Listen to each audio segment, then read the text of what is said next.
Disclaimer! The following episode contains spoilers for Detective Pikachu. Don't go crying to your mum if we spoil it for you. You've been warned. Prepare for trouble.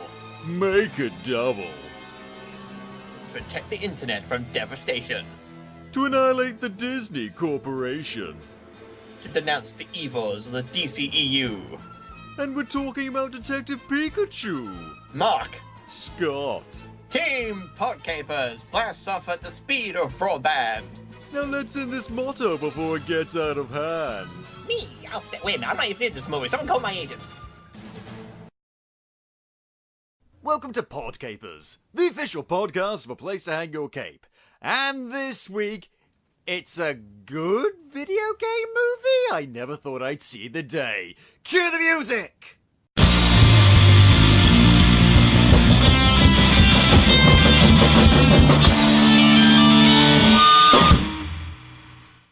Hello there, Capers, and as I said, welcome to Podcapers, the official podcast of a place to hang your cape. My name's Scott James Merridew, and this is the show where we talk about various geek and nerd-related topics, and I'm joined each week by a very special different guest. I mean, who else could I have with me here today to talk about fucking Pokemon? It's Mark Russell! This movie is the very best, like no one ever was. To beat all the other video game movies is its final test. Da-da! Yeah. I mean, yeah, we've been waiting for this movie for a while now.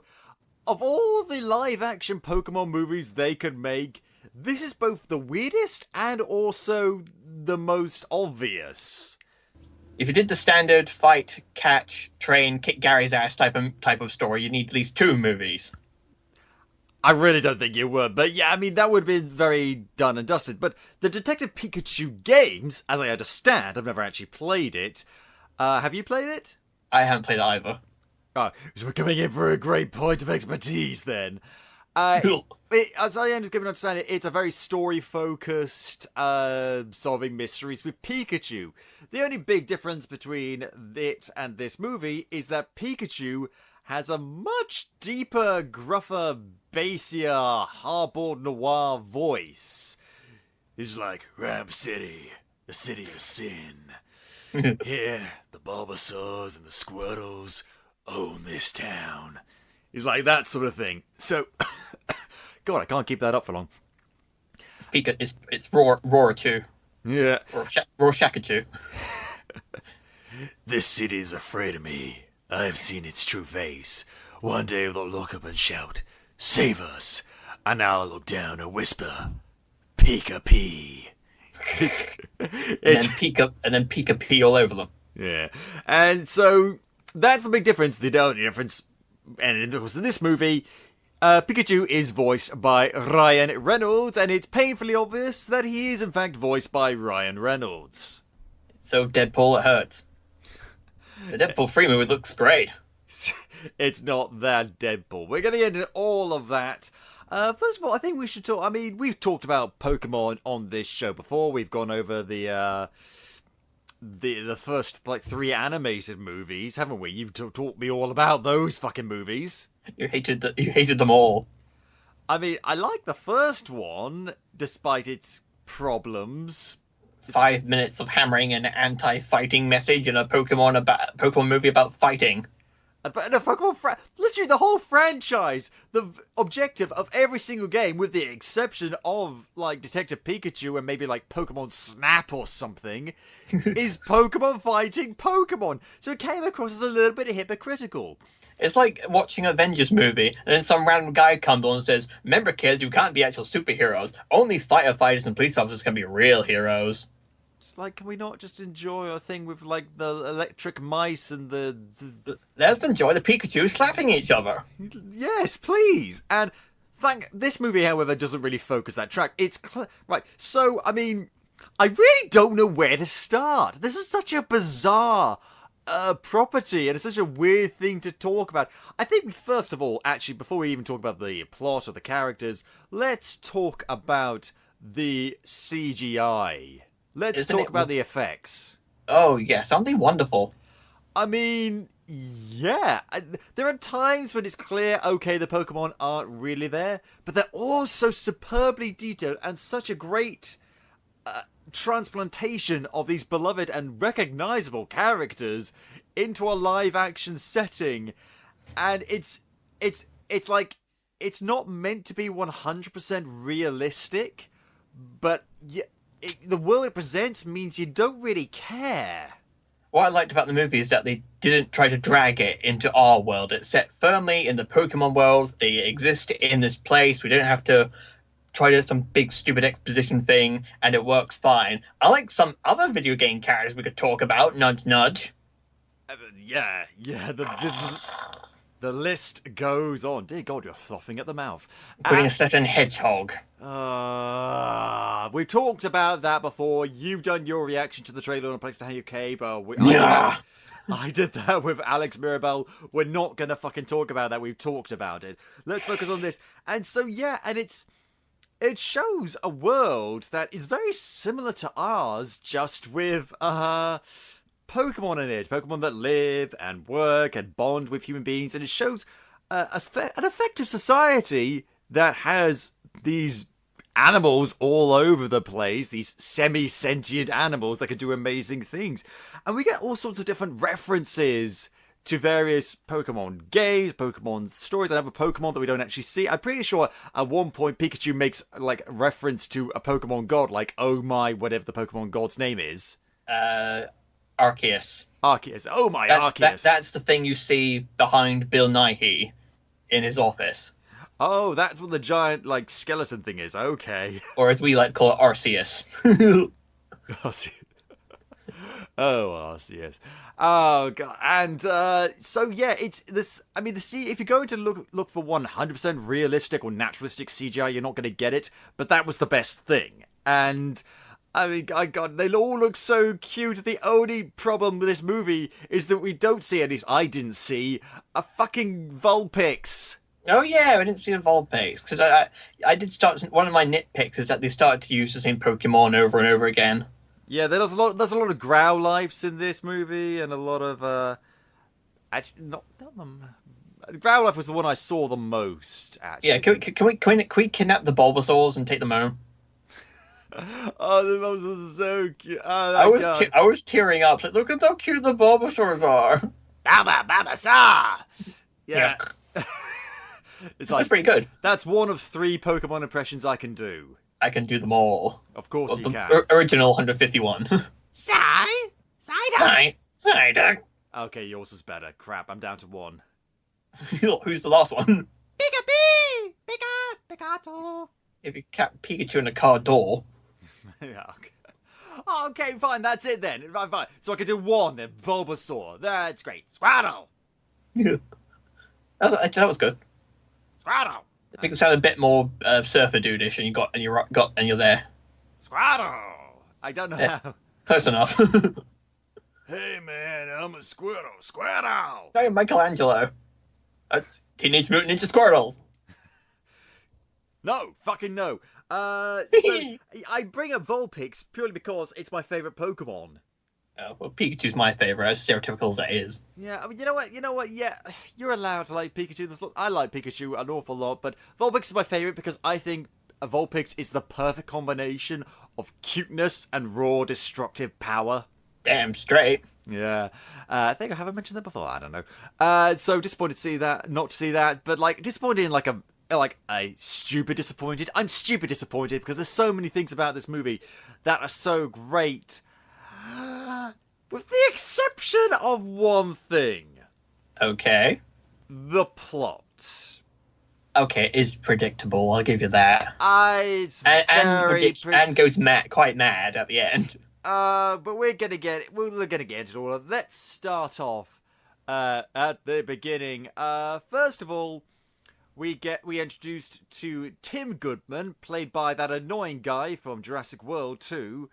She gave him something to do in this movie besides scream. Yeah, and I'll be honest, this guy's performance is Justice Smith, if I remember correctly. Yeah, Justice Smith plays Tim Goodman, and at the start, He's kind of annoying and kind of wimpy, and doesn't give that great a performance, if I'm being perfectly honest. By the end of the movie, he's actually really good.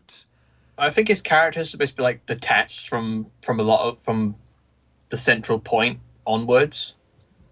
Maybe, but I think they could have gotten a better actor, but for what we got, we could have gotten a worse one. And he's a 21-year-old insurance salesman. Ooh. In Pokemon. I mean, let's be honest, in the Pokemon world, you're gonna need insurance for, like, Gyarados attack and, like, Voltorb explosions. You're gonna need that. Because I would assume every Pokemon trainer in this somewhat more realistic setting would have some sort of insurance for the Pokemon. If not for nothing else, then the parents of these 10-year-old trainers are gonna need some fucking life insurance. Because let's hope that in this version of whatever continuity we're in, that 10-year-old rule nonsense is out the window. I don't think it was a rule. I thought, like, 10 years old was, like, the minimum age you could become a recognized Pokemon trainer. Yeah, you get your I don't know, license card to be an official Pokemon trainer at age 10, at least in the anime. I think the Pokédex is the license. It's like, you could start learning to drive at age 16. Okay, you can get your license at age 16 to drive. But you could start driving at any point in your life. You can get your license when you're 50, you know? Yes, but a car won't use Hyper Beam on you. No, it won't. Well, yeah, at least This until is a car my Pokemon. car is finished. This is a car Pokemon. Not yet. Hey, they got, like, fucking key Pokemons and vanilla Pokemon. Like, okay, so we grew up with the Gen 1 Pokemon, you know? Yeah. Were you ever into the Johto Gen 2 Pokemon? I followed all of them. See, I didn't. I stuck with it up to all the Orange Islands, and then I'm out. Like, I don't care. You're out. I don't care beyond, like I will tolerate Snubbull and Marill, and that's it. So you're strictly G1 then, with a couple of exceptions. I understand that people like the Gen 2s, the Gen 3s, etc., and I understand that different people have their own personal generations of Pokemon, and that's fine. Nothing wrong with that. If you prefer, like, Johto and Sinnoh and Holland and all the other pronounceable ones. Holland, I don't know. That's fine. But I just prefer my Gen 1 thing. That's what I'm comfortable with. Back in my day, we used to have only 151 Pokemon, not 600 bloody kids with their 600 Pokemon. 800. It's 800 now, plus. Oh, yeah, because I got the new one, Sword and Shield, that takes place in Britain. That's going to be like 1,000 Pokemon now, if they do it that way. Well, yeah. Yeah, they've got their own menagerie. Oh, God. And it still does not compare to the amount of species on Earth that humanity has driven into extinction. Well done. Yeah. You know, if we had Pokemon in real life, none of them would be extinct. We would not allow they'd kill us. that. Yeah, they would kill us. Yeah. So, Tim used to want to be a Pokemon trainer, but he sort of gave up after his family sort of splintered apart, and his mum died, and his dad sort of left, and he was raised by his grandma, who we only see in flashbacks, never actually in the present day. Weird. And he's hanging out with his friend Jack, played by, who is this guy? Karen Sony. Who is this guy? What else has he been in? It's Dopinder from Deadpool. I knew it. I fucking knew it. This guy then is fucking ageless then, because in Deadpool, I think it was like 30, like mid-20s, late 20s. Here, he kind of looks like he might be the same age as Tim, who's in his early 20s. Apparently he's 30 years old, Karan Sony, so there you go. I mean, what moisturizer is he using, and where can I get it? Oh, God. And so he's trying to convince him, like, hey, you need a Pokemon. Everyone has a Pokemon, you know? It's like, okay, no, not everyone has a Pokemon. Not everyone needs a Pokemon in this world, but lots of people do, I guess. And then he sees a Cubone. And I like the fact that they make reference to the fact that, like, all Cubones wear the skulls of their mum. Which brings a lot of questions, but we don't need to go into that. Some Pokemon are fucking weird. Some of them are like decorative skulls. You never know. Yeah, indeed. There's a Pokemon called what is it? Yamask, which was from Gen 4, I think, or Gen 5, where it's a ghost type and it has like a bronze mask it wears. The mask is apparently the face of its human self. Yeah, Pokemon How are messed weird. up is that? Pokemon are fucking weird. And so Tim tries to catch the Pokemon. We get a good look at a Pokeball. And I like how they detailed it a bit more with like the LED light strip. That was kind of cool. Quite like that too. And it tries to capture the Cubone. It does not work because, as any Pokemon trainer knows, you need to have your own Pokemon to weaken the Pokemon in order to capture it. Unless it's a Caterpie. Unless it's a fucking Caterpie. Like, a Cubone is not a Caterpie. That is not level 1. This is basic. You should know that, Tim. Yeah, Fucking... What I do like is that Depinder says, try to bond with it, make it want to come with you. And then he makes that stupid quip about only a Pokemon like you can pull off the dead mom look. Yeah, it's, I'm just saying, that would not be my plan of attack if were I a Pokemon trainer. No. Actually, that's a point. Good point. Question. 3 starter Pokemon. Charmander, Bulbasaur, and Squirtle. Which one do you pick? Bulbasaur. And I would go with Charmander. Okay, if we're talking about favoritism, Bulbasaur. Practicalities, Charmander. Or Squirtle. I think Bulbasaur can be practical sometimes. Bulbasaur's strong against both Brock and Misty in Pokemon Red, and I probably shouldn't be telling you this because that just shows how silly I am. Well, I've only played the one game, Pokemon Yellow, so... Okay. Yeah. Actually, no, tell a lie. I think I've told this story before. I've also played Pokemon Silver, but in French. Okay, I believe you've told me that. Yeah, long story. Check out our previous Pokemon episodes, Capers, to find out more. Yeah, Pokemon Silver. Pokemon Argent. Oh, okay. That's what it's in French. Merci beaucoup. Bitteschön. I don't know. What did you just call me? I just said you're welcome in German. I don't know. What? I don't know. And anyway, so the Cubone catching does not go well, and Tim gives up on having a Pokemon, and we learn that he's an insurance salesman. Because that's boring. It's boring being an insurance salesman. See how boring his life is, and how uninterested he is in solving mysteries and shit?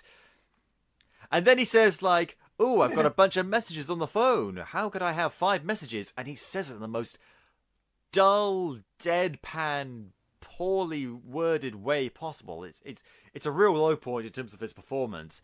And then he finds out, oh no, his dad, Harry Goodman, has died. Oh shit. And it shows little to no reaction to this. I mean, yes, he has been estranged from his dad for a long time, but like, it's just like, oh no, my dentist appointment has been cancelled. Also, my dad is dead. Like, it's a bit more. Just a little bit more, please. Oh no, I'm bleeding internally. Oh dear, what's wrong? I spontaneously combusted. Oh, I'm sorry. That's quite alright, I've grown tired of living. So he travels to Rhyme City, which is the brainchild of an industrialist called Howard Clifford, played by Bill Nighy. He's the bad guy. I mean, it's Bill Nighy, and like, he has played characters that are nice people who are like good guys, and he is very good at that, but in this movie, he's the bad guy. It's he's the bad guy. Come on. Let's pretend for a second that he's not the bad guy, but like, we know he's secretly gonna be the bad guy. And it turns out he built Rhyme City where people and Pokemon could live and work together with no Pokeballs and shit. And it's like, I mean, okay, but that does mean you're gonna have a bunch of semi-wild animals running about the place. I feel like that's gonna cause more problems than it will solve. But whatever. It's a sanctuary city for Pokemon. Fine, great. It's a good concept though, because it's. I wondered like, what would it be like if Pokemon backing was banned? And they've done that, and it's good on paper. It just doesn't really work in theory. Yeah, but for the purposes of the movie, it's fine. And so he goes to the police station to meet a colleague of his dad's, Detective Yoshida, played by Ken Watanabe. Who has a Pokemon partner of his own as Snubble, who, believe it or not, is a fairy type Pokemon. Weirdly enough. Not a dog or a normal type, a fairy type. like, Ken Watanabe has a fairy dog sidekick. Like, that's amazing. Objectively, that is amazing. And he's like, hey, Tim, your dad was the best. He was really cool and awesome. Yeah, we're estranged. Yeah. Oh, God. And he's just like... That's about it. So, and they bond, and Ken is just trying to act his best, and Justice is giving him fucking nothing. And so Tim... It's fitting his name is Justice. Yeah. And so Tim goes to Harry's old apartment where he meets Lucy Stevens, played by Catherine Newton, who, on the contrary, is trying really, really hard and is fucking adorable. Oh, she's brilliant, isn't she? I mean, I love her. There are times when they kind of dial down her quirkiness, which is kind of annoying, but she starts off trying to be like a noir reporter, like, hi, I'm Lucy Stevens, and I always get my story. And it's so funny, and she plays it up just the right amount.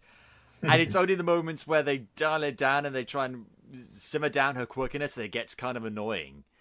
I wish she could have kept it up the whole thing, but for the brief moments where she does it, it's really cool. It's like, so Harry was onto a story, a big, huge story. How do I know this? That's never explained. And it's like, I'm onto you, mister. I'm going to get my story. Are you a real reporter? Okay, I do listicles. Fine. I'm an unpaid intern. Like, she cracks really easily under pressure. Which is fitting, considering her Pokemon psychic is a Psyduck. Yay! Psy? I suppose that's why she reminds me of Misty. It might just be the side. She kind of reminds me of the character. Possibly, yeah. But she fucks off after, like, no prompting. Just like, I don't want to talk with you now. Okay, bye! And Tim goes to his Harry's apartment, where we see a brief clip, as much as they're allowed to show us, from Home Alone. Yeah, that was weird. It's blatantly the fake movie from Home Alone, as opposed to an actual... Like, I'm sure there are some old noir detective stories that are in the public domain that you could show. Like, you couldn't show, like, a clip from The Killers, or Maltese Falcon, or The Big Sleep, or something like that. No, you had to show something from Home Alone. Okay, fine. And Tim's like, oh, you still like the detective. Keep the change, you filthy Pokemon. Still... Why isn't it I thought it might be a parody of Pokemon, so snakes could be Ekans. Yeah, they could have done their own little parody. It was like, God damn it, Raichu, this is a big fucking deal. I don't know. I'm gonna give it to the count of 10 to get you ugly, scaly, no good keister off my property before I pump your guts full of Pokepuffs. Balba? Keep the change. Yeah, and then Tim says, still like the detective stories, Harry. And immediately I was like, oh, Detective Pikachu is his dad. Like, I mean, I understand that some people might not get that, but the second they said that, I realized, oh, that's what they're going with. Interesting to see how that develops. And it turns out that Pikachu is in the apartment and he can talk to Harry. And I guess Harry does not recognize his voice at all. Probably not. Yeah. I mean, we did say there were going to be spoiler escapers. Yes. But again, it might be because he hasn't seen his dad for so long, so he kind of may not interpret how he remembers him. Fair enough, I guess. And Pikachu is just like, okay, I know you can't understand me, but unless you put down the stapler, I will shock you. I can understand you. Holy crap, you can understand me? Oh my god, why do you sound so much like that guy from Just Friends? Shut up. And so, yeah, this is a Pikachu who has amnesia, wears a deerstalker cap that was supposedly Harry's, despite the fact that it's a perfect fit for a small Pokemon, and therefore couldn't be a perfect fit for a man, like a human man. But it's supposed to be Pikachu's hat. I guess and Harry gave it to him. I guess Harry just liked accessorizing his Pikachu, and yet Lucy Stevens later in the movie says she's never heard of a Pokemon wearing a hat. Which sounds very strange since there's the Pokemon contests.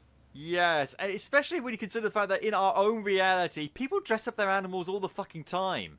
Exactly. So I find it very peculiar that she wouldn't see something like that, especially since she works in a television center. Yeah, it's I've been way too nitpicky. yeah, and I don't, can you be too nitpicky? And so, and Pikachu's just like, I'm gonna find out what happened to Harry, and Tim's like, no, he's dead. It's not worth investigating. And he's like, no, come on, no, come on, no, come on, no, come on. Okay, fine. Like, we get it, we fucking get it. And so, They find the purple stuff in the apartment, don't they? oh yes, the pub stuff named R, which R. I immediately assumed would be a reference to Team Rocket, but apparently no. Oh, come on, it's got to be a reference to Team Rocket. The logo is shaped like their logo. I mean, they're not in the movie though. They're not in the fucking movie. I thought we were going to get a reference. Like, I mean, here's the thing: Team Rocket are basically a huge criminal cartel organization that trade in stolen Pokemon and various illegal Pokemon technology. So they don't even have a reference to it. I mean, there's the police all over this. You think that, I mean, that could have been a cool red herring. Like, we suspect that Team Rocket is behind all this. And it turns out, no, it was someone else. But I don't know. And this purple substance that I guess is an offshoot from the ooze from fucking Power Rangers turns Pokemon feral. I'm pretty sure we've seen that in a million other things before. Like, I swear that's the plot of Despicable Me 2. But Yeah, it is actually. it's a whole other thing. The minions turn purple as well. Yeah, and so it concludes with a big old race across the rooftops with a bunch of Apions. A-bombs. I don't care. I do. And they find out a bit more about each other. It turns out he's the only one who could understand the Pikachu. Why is never really explained. At least not until the end, sort of. Yeah, Kind of. And so they agree that they're going to discuss more about Harry's death, and they eventually agree, like, okay, fine, we're going to investigate this. And so, I love the bar scene. it's a pretty cool bar scene. There's lots of pretty cool scenes in this movie, to be perfectly honest. Especially the ones between Pikachu and Tim. They kind of bond over the time, and it's pretty cool. And they go to Rhyme Wharf to find out some more clues, where they interrogate a Mr. Mime who is still fucking creepy. I thought it was one of the best scenes in the movie. It's just so creative how they used the character. Yeah, and they make reference to his powers, like he can induce like invisible psionic walls, like he can do that. So, and it's very clear that this is a love letter to Pokemon, and that the people making this movie did their research and knew what they were fucking talking about. Mm-hmm. Well, it worked very nicely. Yeah, it's there's a lot of things in this movie that just it feels. Let me put it this way. It doesn't feel like a Pokemon movie. It feels like a Pokemon movie, if that makes any sense. It's not someone trying to make a Pokemon movie and cashing in. It feels like an actual story set in this world, in this universe. I think this is like the first movie, being both live action, that it doesn't serve as a promo for the franchise, because every single Pokemon movie from the past, all 22 of them, have served, 21 of them, have served as a promo for certain characters and Pokemon. Yeah, or introduce the new gen or something like that. It's just like, hey kids, there's a new toy you can get. Not so here. They actually focus on a goddamn story. And so they go to Rhyme Wharf, and they talk with Mr. Mime. They gave more information about an illegal underground Pokemon fighting ring. Oh Ooh. my god, that's the coolest thing I've ever heard in my fucking life. Ooh. Yeah, it's pretty damn cool. And it turns out, because here's the thing, they're retracing Pikachu's steps because he's got amnesia. And the guy who owns the arena says, hey, I recognize that Pikachu, even though he looks exactly the same as every other Pikachu. Oh, wait, the hat. Yeah, the hat. And he says, okay, look, I'll tell you everything you need to know about this mysterious R-gas if you give my Charizard a rematch. But then he gives the R-gas to his Charizard that turns him feral and much more vicious. And Pikachu can't remember how to use his attacks. Get me the hell out of here. It's so funny and it's so cute and it's so cool just to see him straining in the middle of the arena like he's gonna lay an egg. Because let's not forget, Pokemon come from eggs, so every single Pokemon lays eggs. Biology. Yeah. If a platypus can do it, why not a Pikachu? And so Tim manages to save Pikachu, and they utilize the powerfulest Pokemon of all time, a Magikarp. Yay! The most useless Pokemon in all of... What's the planet called? Pokemon World hasn't got a name. Okay. Pokemon World. Sonic's world is called Mobius. I thought maybe we like... Formerly called Mobius, until Sega are idiots. Who cares? It's just called the Pokemon World. Or Earth. In the Pokemon world is the most useless Pokemon until you evolve it to a Gyarados. Gyarados. Yeah. What I like is the Charizard, look on Charizard's face when Gyarados comes up. It's like, oh, god damn it. Yeah. And honestly, the Magikarp does evolve into... it does evolve into a Gyarados.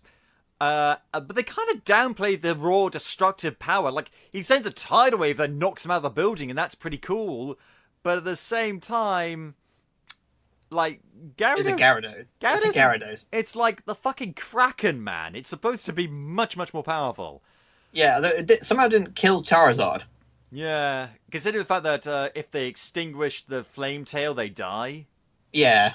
Yeah. I guess he managed to hold it aloft out of the water. And then the police arrive, and he argues with Ken Watanabe, saying that Harry may be alive, but he shows him a video that shows him being blown up. Actually, that's the point we forgot. In the very beginning of the movie, it shows a secret facility with Mewtwo being held captured, just showing him right from the get-go. Okay, fine. I mean, the marketing for this movie kind of gave that away anyway, but still... Mm-hmm. And shows him supposedly blasting a car off the side of the road. And then we see that footage again. We see the car blasting, and Ken Watanabe is just like, no one could survive that crash. And I'm like, yeah, they could. Like, they'd be horribly banged up, and they could die. But, like, that is entirely possible to survive. Like, it's like, here's the Pikachu. He survived. Yeah, if a small mouse can fucking survive that crash, a fully grown man probably could. Like... Yeah, and Mino's like, hey, him having his Pokemon surviving, that proves nothing. I'm just like, no, it improves a little. It's enough to reopen the case. God damn. Why don't they discuss anything about it? They don't discuss the virus or what's going on at all. It's like, nope, nothing at all. Hey, by the way, I stumbled across an illegal underground Pokemon fighting ring, and they're distributing this creepy gas thing that causes Pokemon to go insane, and there are several eyewitnesses who will attest to that if you make deals with them for not getting jail time for participating in an underground Pokemon ring. I mean, fucking, for God's sake, Yoshida, do some fucking detective work. God damn. I know you're a big Godzilla fan, but come on, you got like the other monsters too. Yeah. And then they are met outside after a little heart-to-heart by a character called Mrs. Norman, who I could have sworn was Jessie. I thought for a second she was going to be fucking Jessie, and later on we would see James, because she's got the pink hair and stuff. Yeah. But no, it's not, and she's very creepy and silent. She takes them to the architect of Rhyme City, Howard Clifford, whose son runs the news organisation that Lucy Stevens run for, and they clearly don't get on very well. And Howard Clifford, meanwhile, has been confined to a wheelchair, and he's got a very bad disease called plot convenience-itis. And he basically shows him using super advanced expositional holographic technology that Harry did in fact survive the attack, and that was caused by escape Mewtwo, who also caused Pikachu's amnesia and was kidnapped Harry. And Howard then says, okay, so I think my son is possibly behind all of this because he's jealous of my relationship with Pokemon and spending more time with them than him. I'm just like, look at you, trying to fool us with that red herring Bill Nye, you obvious villain, you. They've got technology in this world that allows you to capture animals and basically enslave them, but they haven't got any technology that would allow him to walk. You make a good point, but like, I don't think it's a fair comparison necessarily, because we have technology that allows people to communicate. Well, we have allowed technology that allows people to communicate on the other side of the world, but we don't have technology that allows you to grow another head. So. Well, yes, I suppose. I mean, you make a good point, but like, ugh. And so, with this brand new information, Tim and Pikachu go to recruit Lucy and Psyduck, and there's a good scene at the Rhyme City, news network. Oh no, it takes place at the bar. But before that, we get a scene with Lucy at the news place, and she goes up to the big boss's son. What's his fucking name? Roger. Roger. He goes up to Roger Clifford and says, "Hey, I got this story and stuff." And he's like, "Oh, you got a story? Okay, do you have a source?" And she's like, "No." "Well, then get a source, or it's not a story." And I'm sitting here thinking like, well, that is entirely reasonable. That is a very good point to make. That is a basic journalism advice he just gave her. Good point to make, Perry White. It's Perry White, isn't it? Basically, Great Caesar's ghost, yeah. And so, but anyway, so they go to a bar and they try to go, and she tries to be all like cute and skullduggery about it all, with like picking a different seat and not looking at him, and it's just like, you don't need to. I would love to see a movie with just this character and her Psyduck. Just going along solving mysteries. Fuck Detective Pikachu. Let's get Detective Lucy and Detective Psyduck. And so they get some new information, and they go to the lab facility that Harry was investigating, that was supposedly run by this Dr. Anne Laurent, played by Rita Ora. Is she an actress? She's a singer. I didn't know she was an actress. Well, let's find out. Has Rita Ora, a popular singer and judge on America's Got Talent, or whatever the fuck it was, did a filmography.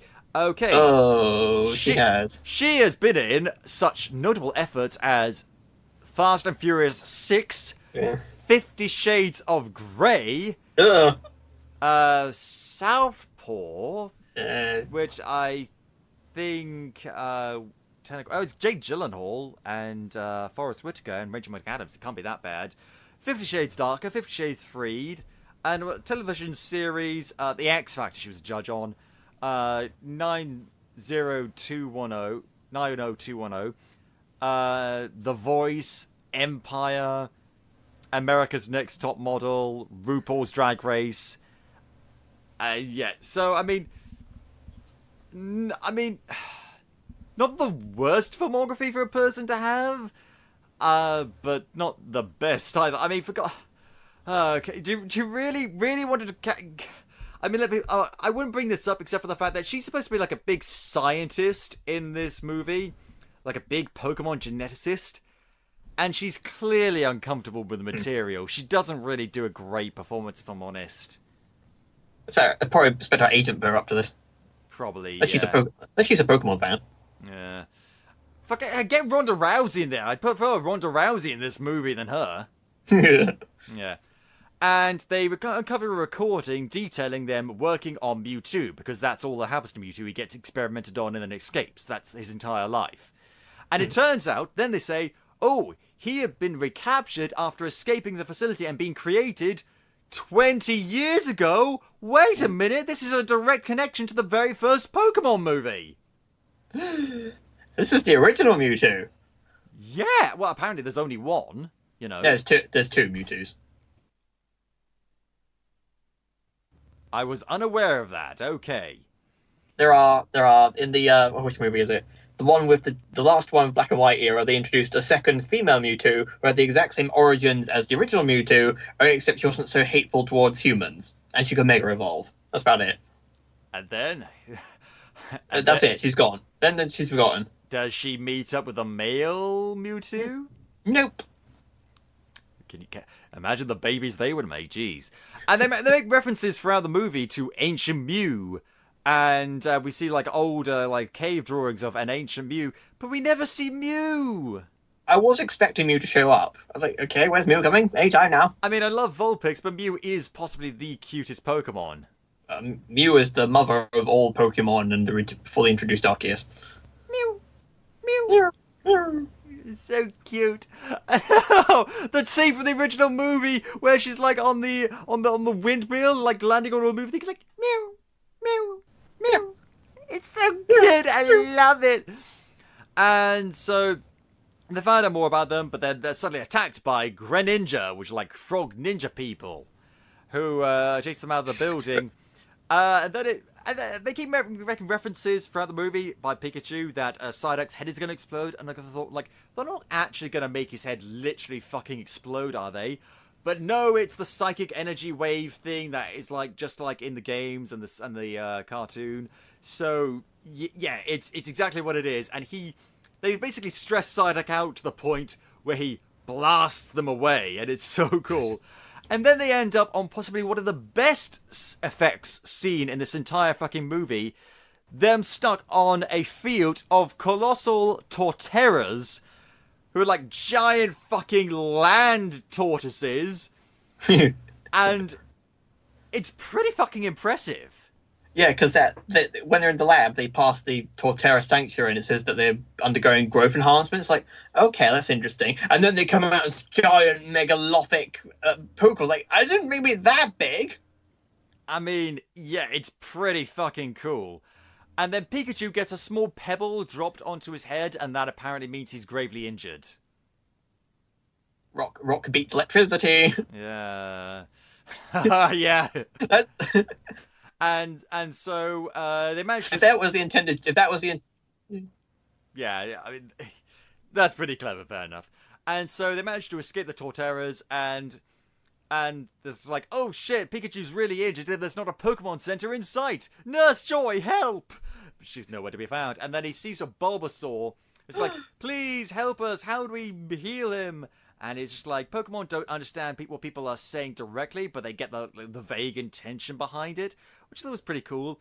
And the Bulbasaur lead them through this field of like glowing mushroom flying things to a small clearing in like a wooded area, where they're greeted by Mewtwo, who heals Pikachu and sends him like on a flashback to where there's the scene where he captures Harry and makes vague references to like the sun. He brought the sun to me, and it's like, ooh, what's going on here? Is Pikachu like, did Pikachu betray him? But suddenly they're captured by dun Roger. And it's like, oh wow, so both Roger and Howard are the bad guys. Oh, I didn't see that coming. All right, fair enough. Cool. And they capture Mewtwo with using every available assistance to them except for a Pokeball. You know, that thing that is deliberately designed to capture Pokemon. And I suppose because Mewtwo's stronger, he might not be able to be contained in a Pokeball. Use the fucking Master Ball. That's what it's there for. Oh yeah. And so Pikachu, still amnesiac, thinks that he must have betrayed Harry to Mewtwo, who made vague threats to humanity, because that's what Mewtwo does. And he's just like, you need to leave me alone before I betray you too. And it's like, dude, you're amnesia. You didn't know about it. It's fine. It's like, no, I'm a bad person. And this is like the end of the second act. So this is the point where you have to split up and be all sad and shit. And so they part ways. Tim, Lucy, and Psyduck go to Rhyme City to warn Harrod. And Pikachu walks across the bridge, sadly singing the Pokemon theme song. And it's amazing. It's an actual song in this world. Maybe the anime exists in this world. Well, that's the thing. If it's not in the anime. I don't remember. But anyway, and so he comes across the area where Harry crashed his car. And somehow managed to find proof, I can't exactly remember, that the Greninja attacked Mewtwo, not attack the car, not Mewtwo. And so, and then Tim goes to Howard, and we got a reference earlier in the lab facility about a device that will allow someone to mentally control the Pokemon. And I was thinking that, think like, oh, that's how they're gonna do it. Okay, and then he Tim reaches Howard, and he finds him mentally controlling Mewtwo.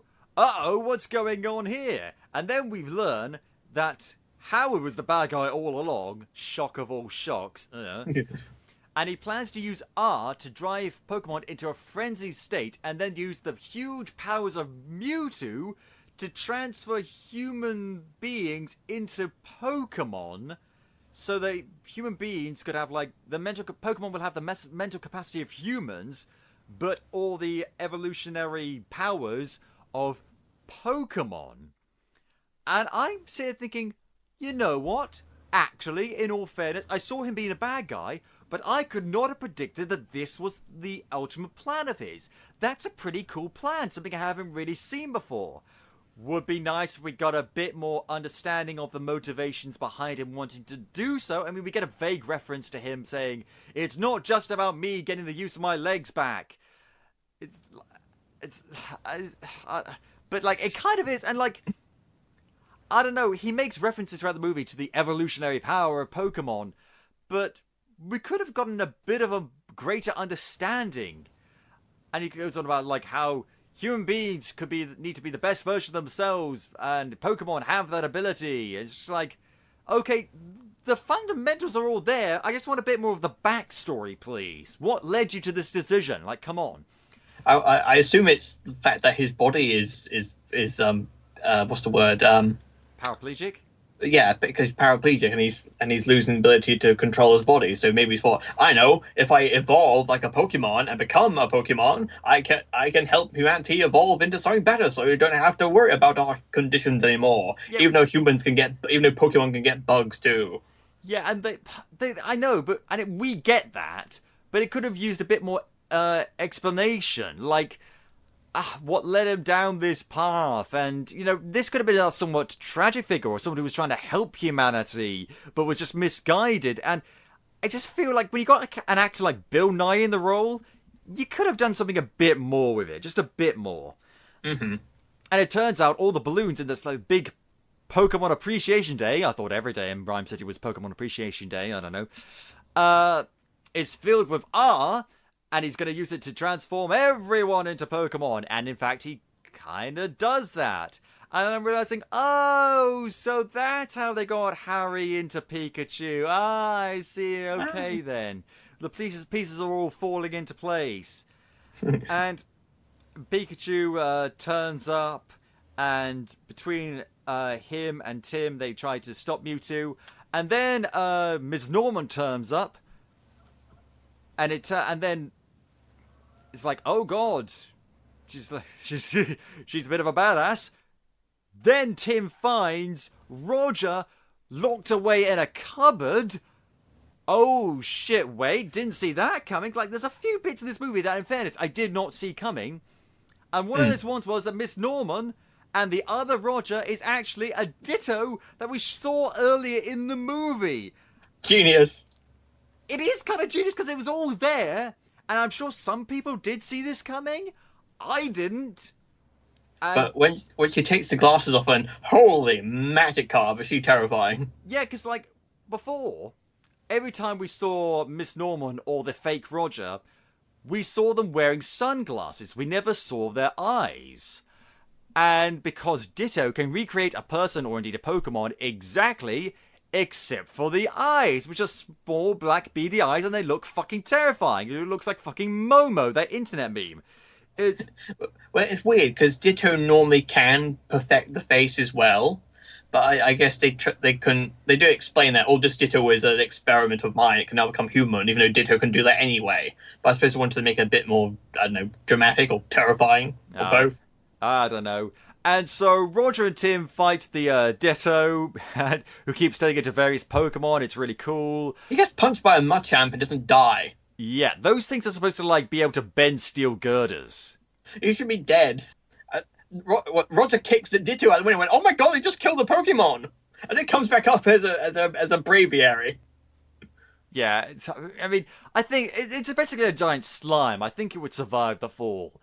And Pikachu was fighting the Howard-controlled Mewtwo, and together they managed to free Mewtwo from Howard's control. And Mewtwo just says, like, Control Z, undo, everything's fine. Reset.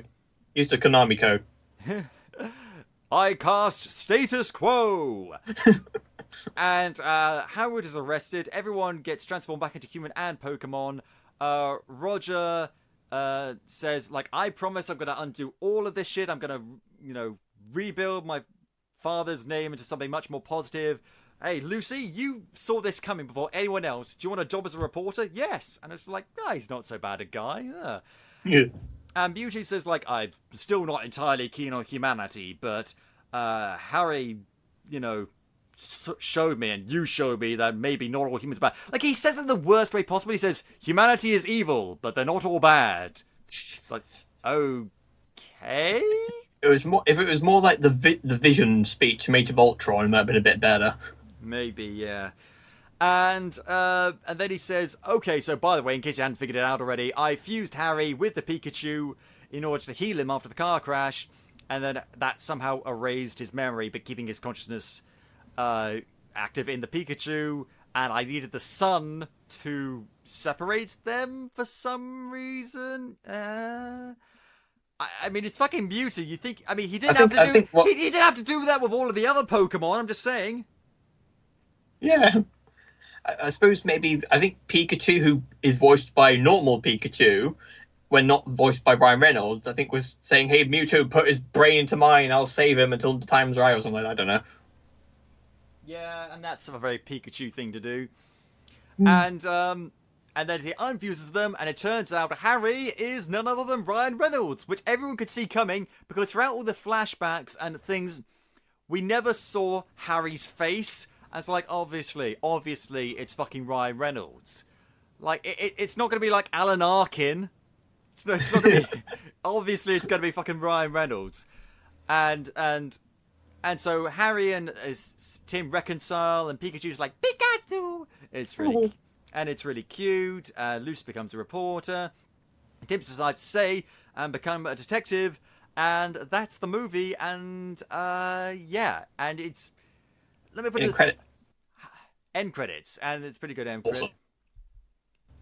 And I mean, everyone pretty much agrees that this movie is pretty basic. It's a bare bones plot with one or two twists and turns that we can honestly, most of which we can see coming. I'm sure plenty of people saw the twists that I saw coming, and some didn't, and some people saw the twists I didn't see coming, and some did, and maybe some people saw everything, So, so it's it's nothing amazing or spectacular, except for the fact that it's a fucking Pokemon movie. And that's kind of all you need. Would it be nice if we got something much more grander or epic in scale? Yes, but you know what? This movie's doing pretty well. I think it's going to be okay. I think we're probably going to see more live-action Pokemon movies, Hopefully. Yeah, problem is, though, the end of the movie, Detective Pikachu isn't really Detective Pikachu anymore, it's just an actual Pikachu, so maybe, hopefully, we might get a spin-off with Lucy Stevens and Psyduck. I would love to see that. Me too, I think it'd be great. Let's see, for Pikachu, they could, I don't know, zap him back in the body, or they find Meowth and he teaches Peter how to speak English. Possibly, I don't know. There's lots of things you can do with this, because it's the Pokemon world, and there's the games and the cartoon has shown that there's a huge world out there with lots of interesting things to happen as long as you age your character up. Yes. Yes. Fucking hell. And so let's talk about the cast and the characters. So Ryan Reynolds is the voice and the facial mocap of Pikachu, and he gives a very good performance. It's just very obvious that it's Ryan Reynolds in Pikachu's body this whole time. And, like, I would have liked to see do you know who I'd like to see a voice Pikachu in this movie? Clancy Brown. Oh, okay, that would be an interesting choice, because everyone was going for Danny DeVito, weren't they? And Danny DeVito would also be kind of funny, but I don't think Danny DeVito's son would turn out looking like Justice Smith. Let's be honest. Like, no one. I love you, Danny DeVito. You're not gonna create someone as handsome as Justice Smith. It's not gonna happen. Clancy Brown, maybe, but like Clancy Brown, he can do the funny. He can be very, very funny. But he can also do the very gruff and serious detective sort of thing. He did a very similar character to that sort of thing in that fucking Quantic Dream video game. What's it called? Detroit Become Human. He was also a cop in Sleepy Hollow as well, so he's had some experience. Even if he hadn't played a cop in Sleepy Hollow, I'm pretty sure Clancy Brown is a good enough actor to play a detective role. I'm just saying. But Ryan Reynolds is still really good, and he is very funny. Yeah. He does give a good performance. It's just the disparity between what he's saying and the character it's coming out of. I mean, it's almost too nonchalant in a way. I mean, like, Ryan Reynolds can play wacky out there characters, and he sort of does. But I think it would have been funny if we had like a deep Clancy Brown voice. I don't know. I suppose maybe it's because Ryan Reynolds is in. He's a big star at the moment. They needed star appeal. And Clancy Brown isn't. How fucking dare you? What I liked about Pikachu... Repeat! They managed to... Repeat! He only had a... Repeat! Stop saying... Repeat! Well, you kept him going otherwise. I know. Pikachu... I think he manages to stay far away enough from Deadpool. There are a couple of Deadpoolish quips in there. But he comes off as a bit of a sad character in a way. He's very snarky. He's a bit like Rocket Raccoon. That's how I kind of pictured him. Yeah, there are a lot of similarities to that. And I think the whole Deadpool comparison is because Ryan Reynolds puts so much of himself into Deadpool. And so if he puts a lot of himself into Detective Pikachu, it's going to feel similar. That's another problem with it. And so, I don't think it's a bad performance. I just think it's not necessarily the best casting, but not the worst either. Mm-hmm. Justice Smith is fine. He is absolutely 100% fine. There are some emotional moments that he perfectly gets. There's a scene where he cries, and it's pretty good. This is not a character that you're going to get overly attached to. I don't really have anything more to say about him, to be perfectly honest. It's not a nothing performance. It's a not enough performance. Anything you want to say about him? I thought he was all right. Like you said, he's a bit stiff at the start. I don't know if that's supposed to be related to his character because he's attached from the world of Pokemon, his father. But as he goes on through the story and he opens up a bit more to Pikachu, I think his performance becomes whole lot better. Yeah, I do think it does become better, in fairness. And then there's Catherine Newton as Lucy Stevens. I mean, what more can we say? Best performance. Yeah, I mean, she's hilarious. She's funny. She's very emotionally invested, and she's got a lot of agency. She takes charge all the time, but she's not annoying. It was so easy to make this character annoying, and I did not find her annoying at all. I found her a lot of fun, and I'd prefer to see her as the main character. I'd like to see more stuff with her. Yeah, definitely should do a spin-off. Absolutely. Bill Nye is great as always because he's Bill fucking Nye and he never gives a bad performance. Yeah, I should say Bill Nye voicing Mewtwo blew my mind. He's got a very like Mewtwo-ish voice, for want of a better phrase. Yeah, because I went to see it with my friend because we're both great fans of Bill Nighy and what he did in Pirates of the Caribbean, and we're like, Nighy. Amazing. Repeat. From where? From the beginning. Okay, because I went to see this film with my friend, and we are both big fans of what Bill Nighy did in Pirates of the Caribbean as Davy Jones, and we're also big fans of Mewtwo. So we went, Bill Nighy is voicing Mewtwo. This is a dream come true. He is pretty good in it. Ken Watanabe doesn't have a lot to do in this movie, but he's still pretty cool. He's been just there for exposition, a few emotional moments, and one or two like bits of humor. As like you could have gone on anyone to play this role, but you got Ken Watanabe, and it's like, yeah, I mean, it's fine. Chris Gere is Roger Clifford. He's very funny, and he knows when to be a smug dick and when to be like actually kind of genuine. He saves Tim at one point, like he fucking Dex Detto, and it's actually pretty cool that he's shown like it would have been so easy to make him like a cowardly sniveling help me sort of thing, but they don't. Oh, there is one scene where he gets knocked back slightly and he lightly dings his head on something and immediately becomes unconscious.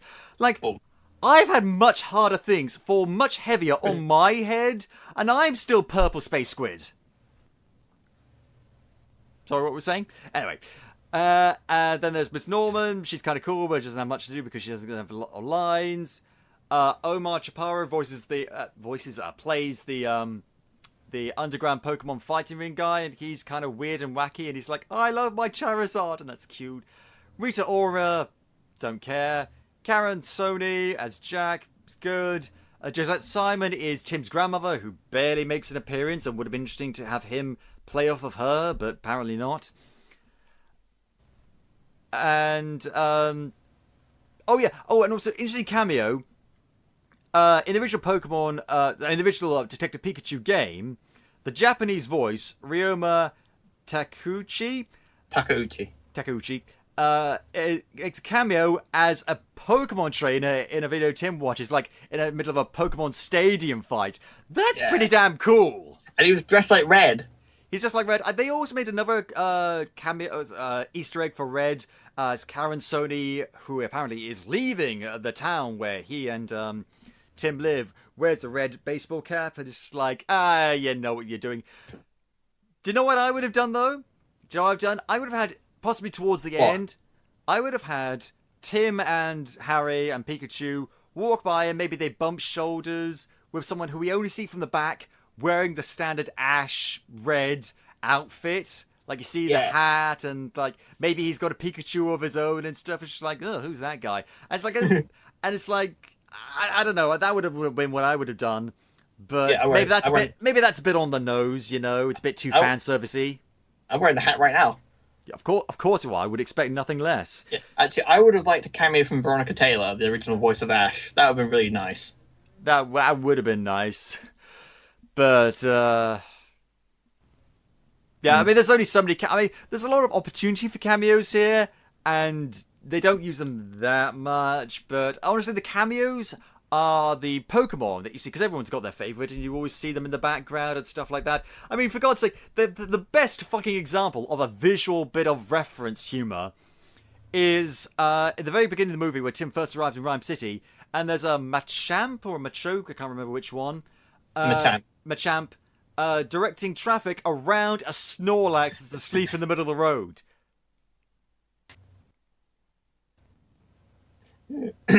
Repeat? Does the Machamp get paid?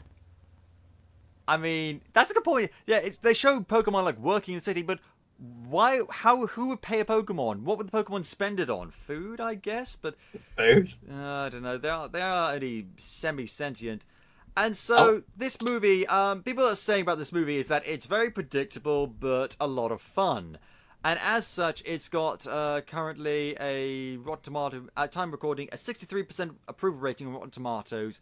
I feel like it deserves a bit more, but not much. However, despite that relatively low score, I mean, that still classifies it as good in the eyes of Rotten Tomato.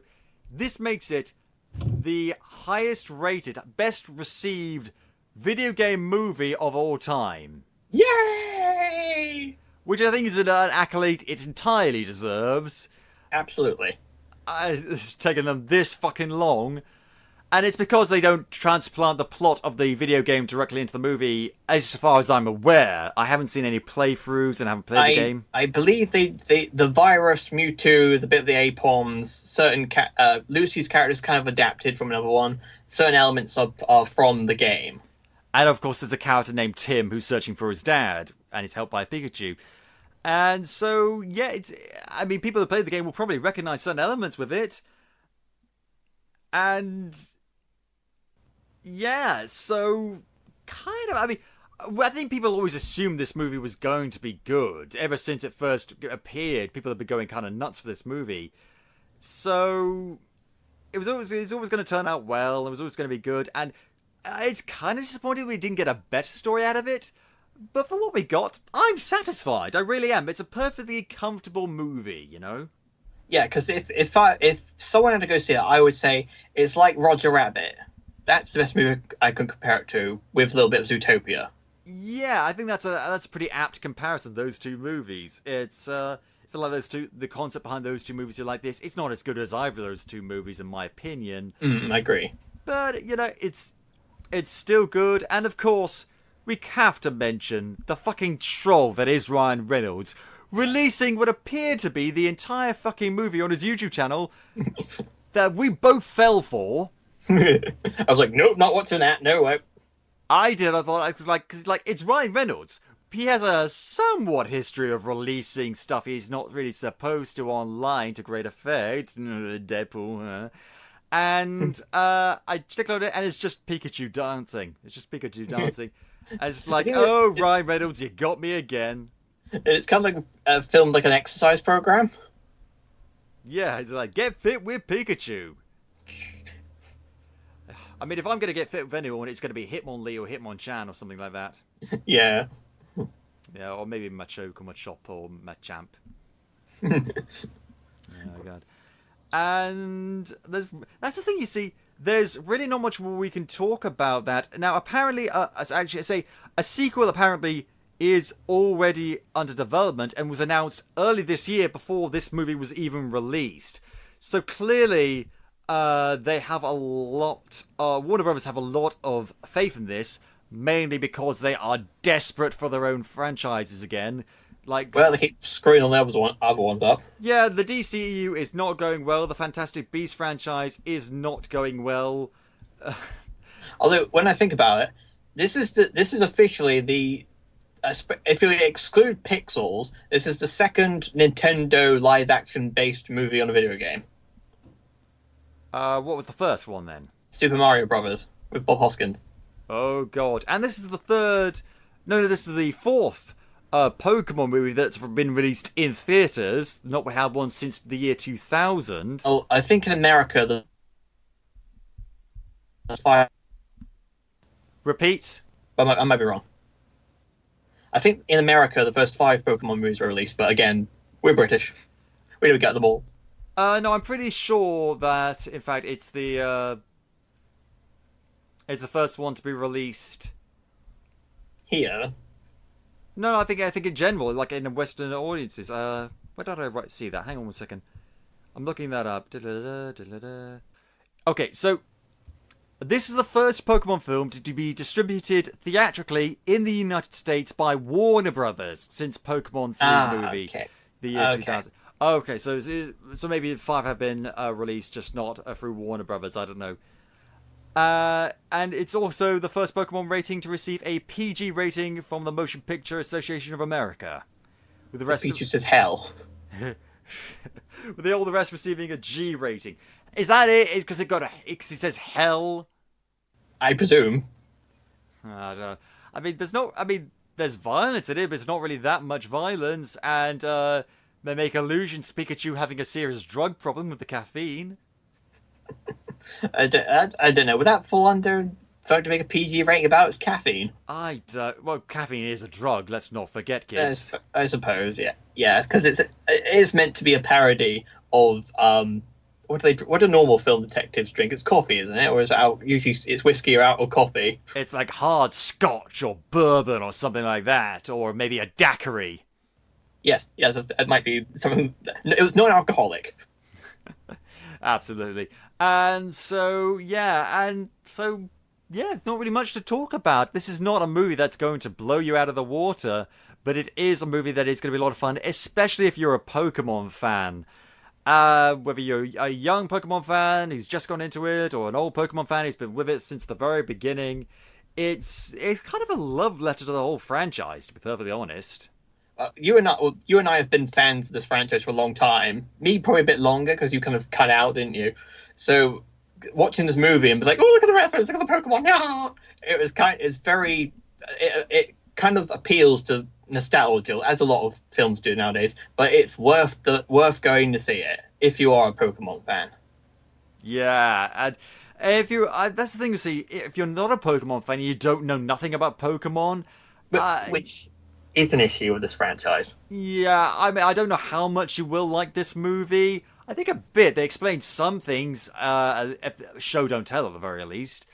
But it's difficult to tell how much you like it, but audiences seem to like it. So I think it's going to go out pretty well.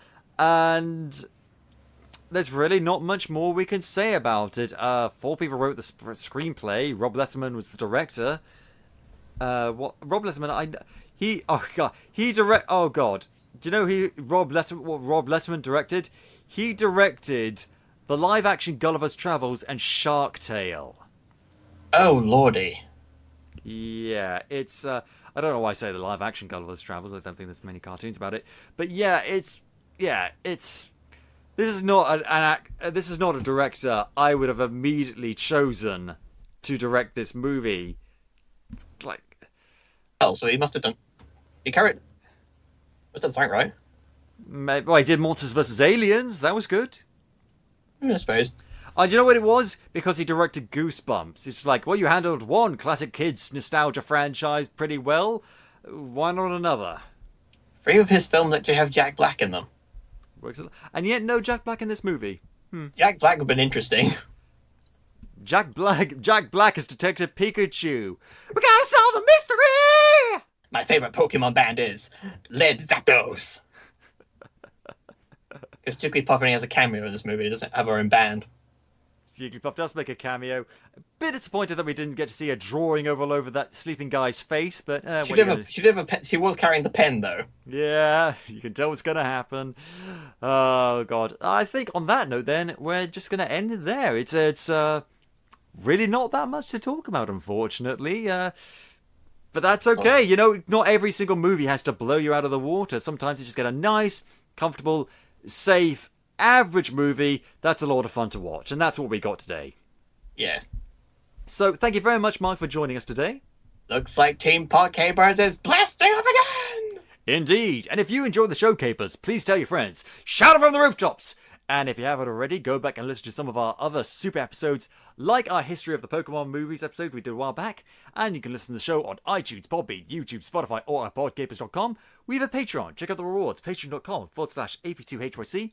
If you want to get in touch with us, suggest show topics, or maybe come on the show yourself, you can find us on Facebook, Twitter, and Instagram at AP2HYC, or email us at podkeepers@ap2hyc.com.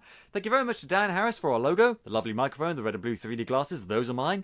And thank you for listening. This has been Podcapers, the official podcast of a place to hang your cape. Cue the music!